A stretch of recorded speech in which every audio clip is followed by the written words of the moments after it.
Hi Capricorn Sun and Rising. Welcome to your March 2023 Astro Update. It's Rena here. Well, this is the month that you may have heard some buzz about because we have two outer planets that are changing signs, so it really gives that sense of a shift. And even Mars, which is an inner planet, is changing signs after 7 months, which is a long time for it to be in one sign. And Capricorn, whether it's the sun sign or the rising sign, you've had Pluto in your sign for over 15 years. So now that Pluto is going into Aquarius, it may feel like a bit of a breather for you because it's bearing down like on your sun, but even in the ascendant, it's in the first house of the self, and that could create like a heaviness, emotional heaviness where there's a lot of, I don't know if I'd say baggage, but there's a lot of clearing that had to be done. And even this sense of how other people have perceived you. And, it's possible that it also had an empowering effect for some of you. But now it is moving out of Capricorn. So that is going to be a big shift for Capricorn people. Now it is going to go back into Capricorn in a few months, and it won't be until sometime in 2024 when it leaves Capricorn for good. So just keep that in mind. But you know that the end is near in any case. So on the 2nd of the month, Mercury goes into Pisces. And Pisces is the third house for Capricorn people. Now, the third house in astrology is ruled by Gemini. And guess what? Gemini is ruled by Mercury. So this is Mercury's own domain. This means that it is matched up with or aligned with the energies that it represents. So you will likely be communicating more than you usually are. And the people you could be communicating to are siblings, because that's third house. Also, aunts, uncles, cousins can be third house. And it's not to say that you haven't spoken to them in 10 years. You have this transit every year. But the thing is that there might be a specific reason why you're doing it. You do have Neptune in this house. This has been here for a decade or more. Actually, it's been like 11 years now, since 2012. And so you may have experienced some sort of confusion regarding one or more of these family members, maybe even deception. Maybe you were told things about their life that were not the case, or that you were kind of like, oh my God, I didn't know that. And it's possible that they hid it from you, or, there could be different things for different people that are going on. But the other thing that this can be are neighbors, third house, and your local area. And third house is also the house of acquiring skills and the house of teaching, whether you're teaching, especially elementary school level kids. If you're writing a website, this is social media, so especially if you have some kind of a business and you're using that to promote yourself, that could be more active right now. Had a new moon here on the 20th of February, so you already have some triggers to this area.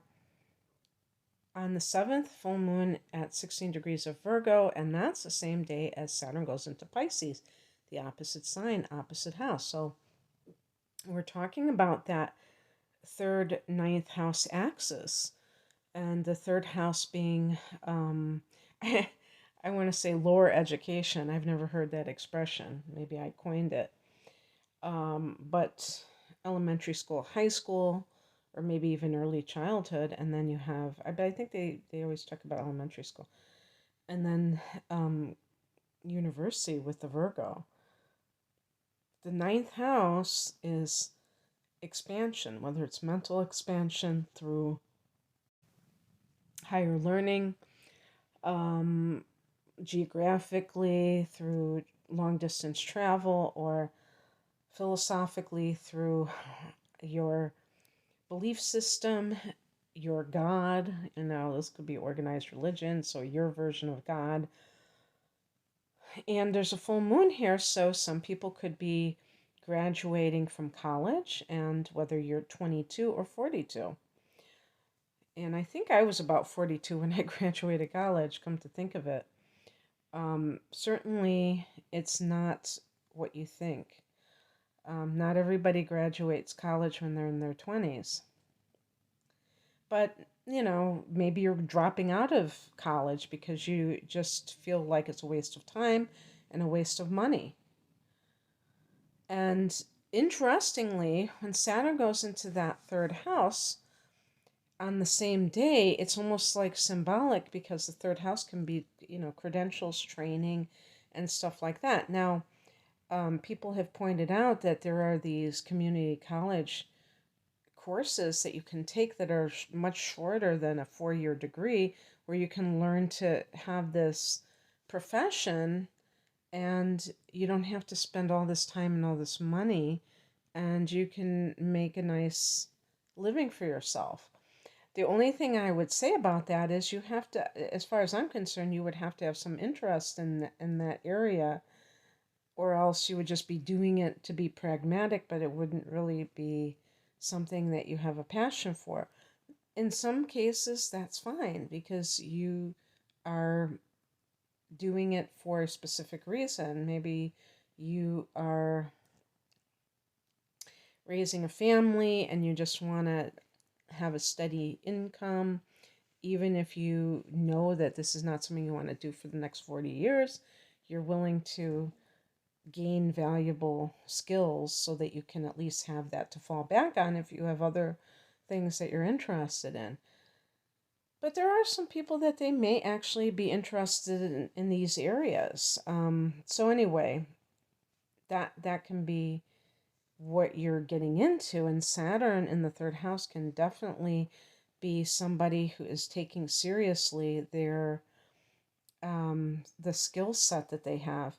Also, the third house is the mind, so maybe you are trying to discipline your mind. Saturn is about discipline, but perhaps it's becoming a meditation teacher or something along those lines. Saturn will be here for several years, so it's not going anywhere anytime soon. On the 16th, we have Venus going into Taurus, another earth sign. Now, that trines you, but on top of that, Venus into Taurus is like cha-ching for all of us. And we will see how that manifests. And for you, Taurus is the fifth house of romance and creativity. What a great place for Venus to be, because it's a very pleasure-seeking area, and Venus is a pleasure-seeking planet. So March might be a time when you're really just kind of enjoying fun things, which is, for some of you might be out of character, right? Not to be insulting or anything, but Capricorn people tend to be pretty serious-minded.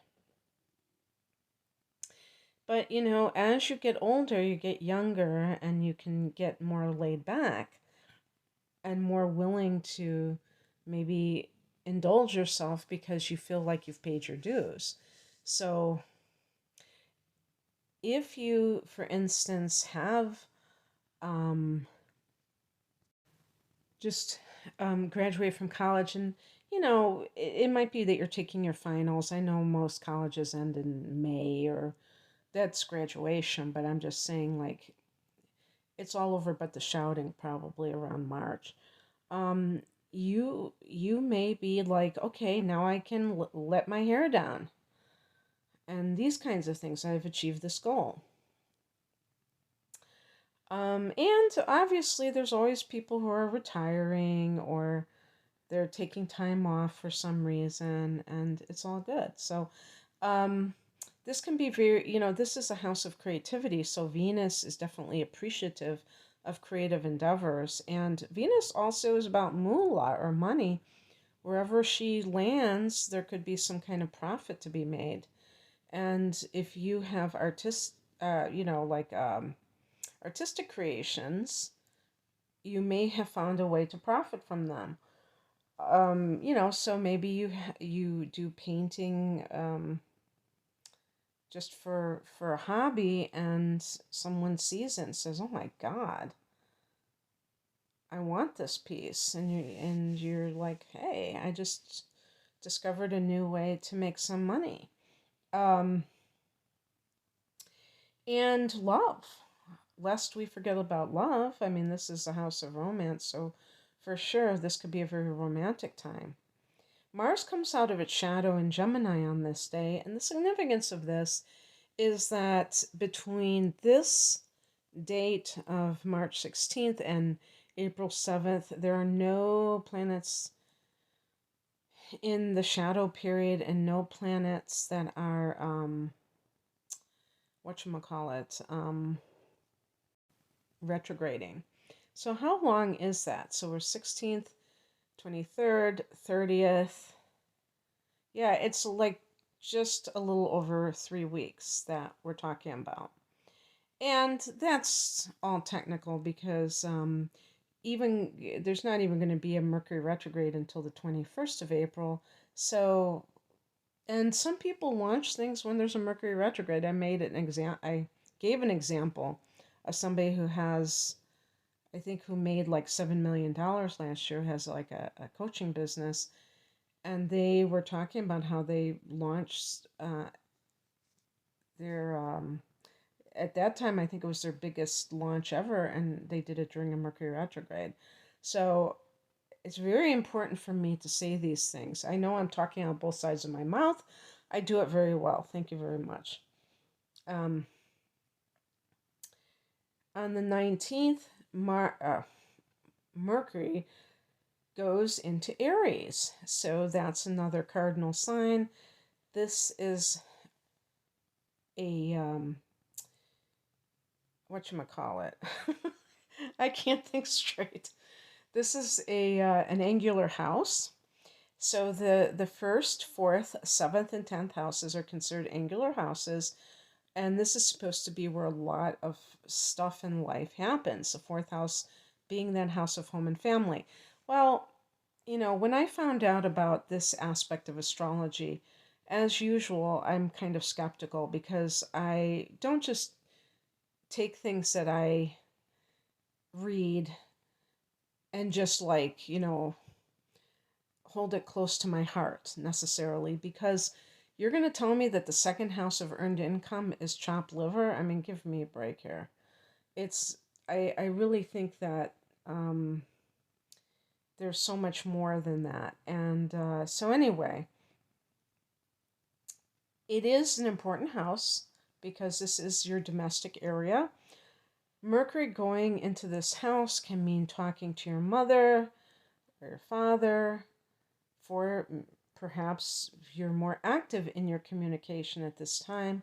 This could be, some kind of a document. If you're buying or selling a home, it might be something connected to that. This could be something that is having to do with childhood memories, because Mercury is the mind, and fourth house can be the past. And Chiron is in your fourth house because Chiron is transiting Aries. It has been doing so for several years now. And so you may have been quite sensitive about childhood matters, Capricorn. Not coincidentally, perhaps, having Pluto in your sign is really that kind of 1-2 punch with Chiron in the fourth house, because you can unearth these aspects of yourself that are connected to childhood. And yes, you might be clearing them, but it doesn't necessarily occur without some kind of emotional tenderness. On the 20th, the sun goes here into Aries. This is the astrological new year. So this is something that we can look to as a collective in terms of a new chapter in our lives together. This was the time in 2020 when the world shut down. For, what I'm saying is, for a few weeks there, that nothing was happening. I always say that I'm so glad at the beginning that I really thought it was like only going to be 2 weeks, because if I had known then what I know now, I would have been like freaked the hell out. And luckily, I could just kind of live in La La Land. And I know, different parts of the world had different experiences with their own, shutdowns. So, but I lived in one of those blue states where there were a lot of restrictions. But that was the period where Saturn went into Aquarius, and now we're having Saturn into Pisces. So that era changed. Now we're in this new era, and things are changing, and it's very exciting because it's not to say that overnight we're just going to have a totally different world and blah blah blah, but it does suggest that we are turning the page. And regardless how you have felt about certain aspects of the last few years, I think we can all agree that we are happiest when we have freedom, when we have a sense of optimism and openness. And I really think that this is going to be hammered home, if you will, because on the next day, on the 21st of the month, there's going to be a new moon at 0 degrees of 50 minutes of Aries. And so this is going to be a time of, I think this is really, besides that astrological new year, having this new moon the very next day really kind of says, hey, humanity, we're doing this differently now. And sure enough, 2 days later, we have Pluto going into Aquarius. Now, Pluto last went into Aquarius during the American and French revolutions in the late 1700s. So suffice it to say, it's been quite a long time since Pluto has been in Aquarius. But Aquarius is a sign of the collective. It's also the sign, which means, kind of like the populace, the grassroots, if you will, not the elite. I don't like to use the word elite. God, no.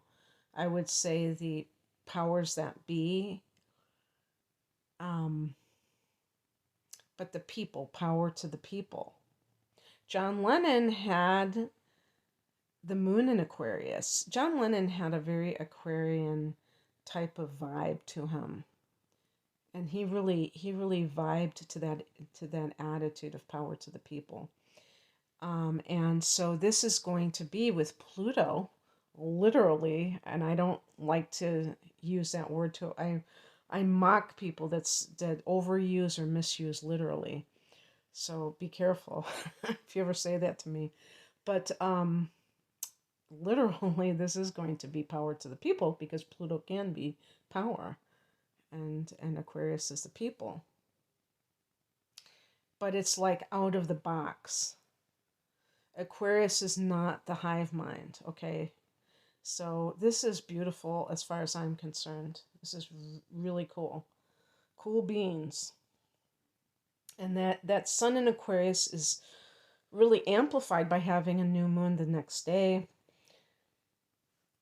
But this is in your fourth house of home and family. So this area is also going to get triggered with I think it's called a black moon, which is like the new moon equivalent of the blue moon, as occurs with full moons, with the second full moon in a month. This is second new moon in a month. It'll be an eclipse at 29 degrees 50 minutes of Aries on April 19th or 20th, depending on where you live.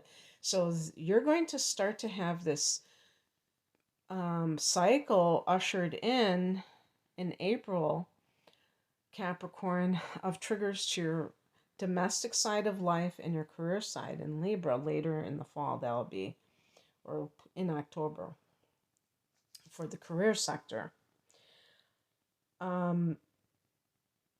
Pluto going into Aquarius 2 days later is phenomenal, but that is going to be in your second house of earned income. This is a chance for you to attain great wealth. But remember, Capricorn, to stay on the straight and narrow. Don't do any funny business.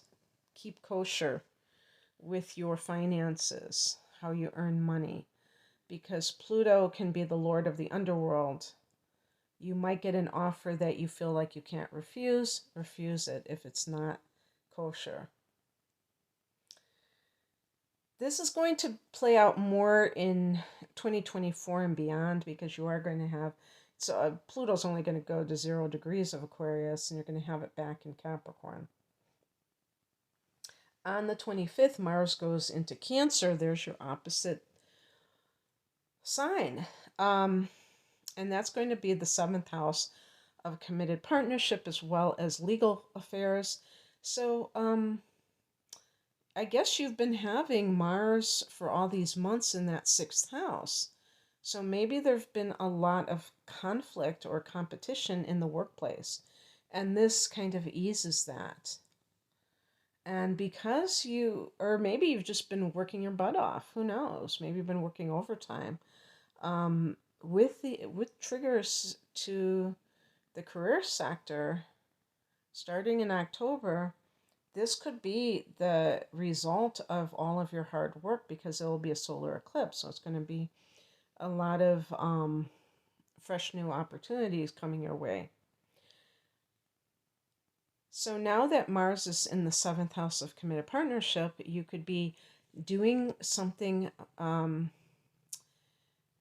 more with your, like having more activities with your partner, if you have a partner. You could be more active in seeking a partner rather than just, and maybe that Venus in the 5th house is going to assist in that. And you're like, I'm looking for a husband, I'm looking for a wife. Like you're a man or woman on a mission. You may have some kind of legal affair that is coming up for you. Or pursuing mediation, and it could have something to do with 6th house inharmonious affairs, if that has taken place. It could be hubba hubba with a partner, like sexy time. Mars is a sex drive, and 7th house can be committed partnership, so it might be like you're revitalizing that area of life, but whatever it is, or just doing more stuff with them. Yeah. So anyway, that's what I have for you, Capricorn. I hope that this resonated. If you would like a private reading, the link is below. Thanks for listening. Take care.